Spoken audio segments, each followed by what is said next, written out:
What is fortitude? Fortitude is courage when you are in pain. There's a spiritual meaning of fortitude. What does it mean, spiritual? It means the ability to draw constantly from spiritual resources, to transcend and to endure negative emotions when you are facing stress. So, fortitude, you need to have a fortitude gift or a gift of courage. Where do we get our gift from? From one man, from God. So it's a gift to have courage. As much as there's a spirit of failure, spirit of stagnant, spirit of discouragement, spirit of not progressing in life, spirit of when you are failing and then you are leaving your things, you need to pray for the spirit of fortitude in your life. As we see in the 1 Timothy 6 verse 11, says, not only is fortitude a great quality, but we are commanded to pursue it. When you have a fortitude spirit or a fortitude gift, you are able to stand in front of God, even to people who are saying negative things about God. You are able to stand for God like Daniel once you have a gift of fortitude. As women who are sitting here, what does it say? Proverbs 31 verse 17. It says, she clothes herself with fortitude and she fortifies her arms with strength. So that's where the word derives fortitude. Fortitude is the name of my book. The book that I wrote from my sister. That's my sister. She's the second born. The first born passed away. She's the second born. I'm the third born. Tafsila was hit by a car at the age of 9 years. And she was very smart. She wanted to be a doctor. Already she knew what she wanted by that time, unlike me. Unfortunately, she was hit by the car and then she sustained brain injuries. So she can remember all the things before the accident. But after the accident, she can't remember. She can't study. She can't go back to school. So yesterday I was on call. And my first patient is a mom who's raising a child who's 9 years old. Has a firstborn 19 years old. When I went to her, I found out that no, because she's bleeding through the ears and she's sleeping there with tremors. And I asked, what's wrong with the child? Why is this?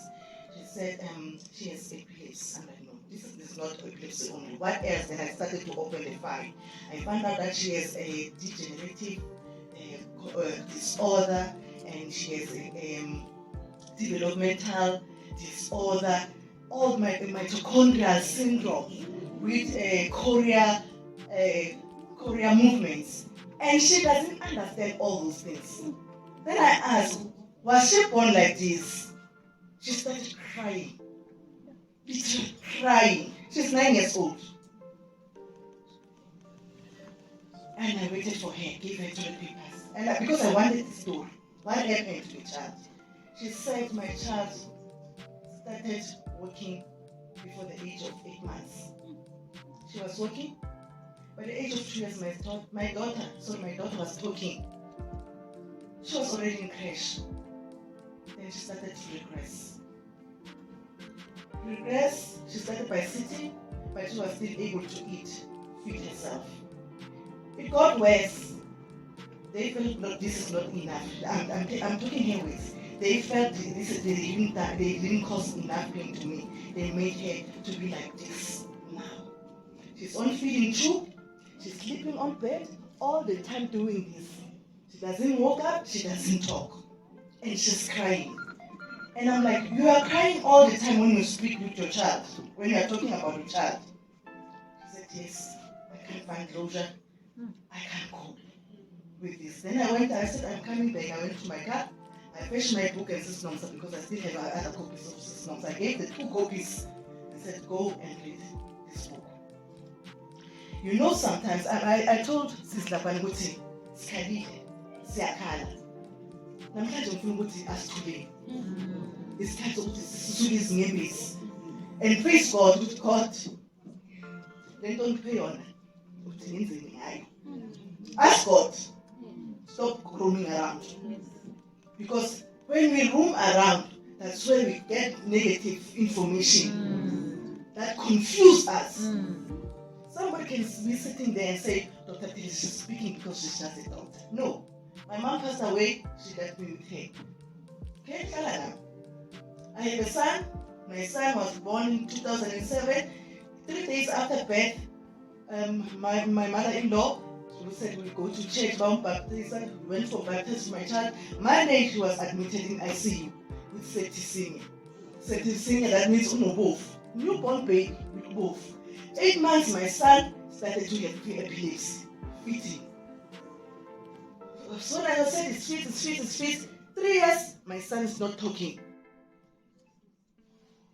I remember my late mom, she was listening to TV, the health talk show on TV, and they were talking about ADHD. My mom was not educated. She called me and said, I think Utabang ne ADHD. And I was like, no, my mom, she's crazy. Denial. We are in denial. I also said, doctor, I denied that no, not my son. Because I have that son in creative, with my son will go to school, my son will graduate, my son will go to matric dance. I have my own son. Bury that son, bury that child that you have, and concentrate on the one that God has given you. So that you can help him or her better. When he was doing grade R, they told me that he can't progress to grade 1. He needs to repeat grade R. It knocked me down. I'm old-fashioned in 1970. Grade R crash. How do you repeat crash? I've never heard somebody that no matter how stupid guy and no repeat the crash. I saw our Lord inside the house. I saw Lord inside the house. I started to go crazy. That's how I get for Christ. What pastor God? That's how she gets a CC. As dog as I am. My parents don't take. Mama, by the time I'm delaying to help my son. I'm trying to tell him I'm calling my speech therapist. I'm delaying him in peace. It's up and down. Once the doctors they diagnose, especially a doctor, a psychiatrist, neurologist, these are the doctors who will give you a proper diagnosis. You go to them, they will give you a proper diagnosis. Dr. Bota diagnosed my son, but I still didn't believe her. I took him to Dr. Mutano. Until I decided to go and see a psychologist. Until I started to take an antidepressant. And then I accepted the condition of my son. My son, in ADHD. How do I help him? We started with the speech therapist. My sister, the improvement that you see, it doesn't mean that we need to change him now to normal school. That's the problem that we make. His brain, his thinking. Uma at 4 years, mama.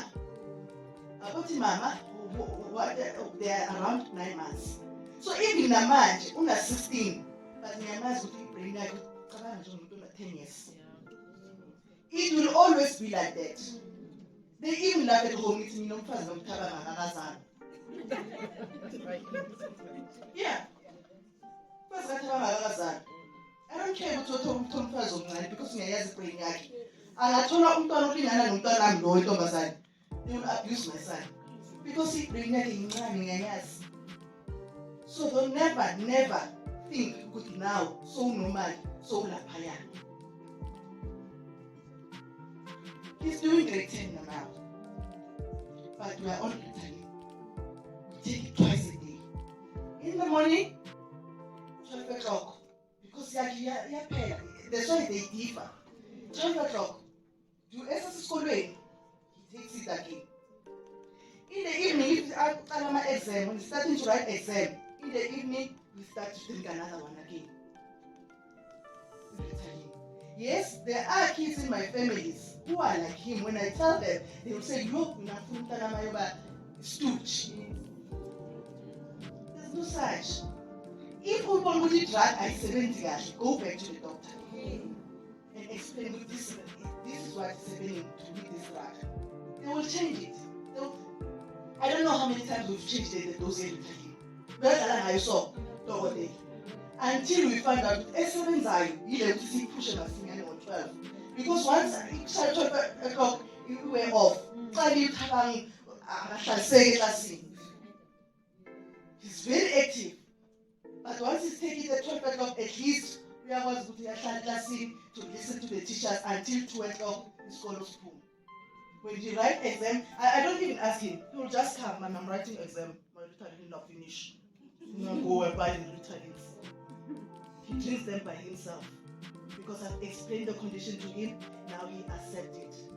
It's not easy as parents to accept the condition. But what I want to say, as long as it's diagnosed by the doctor, trust them. Don't go to OZCC. You are wasting the time of healing your child to get proper treatment. You go to the traditional healers, they will tell you,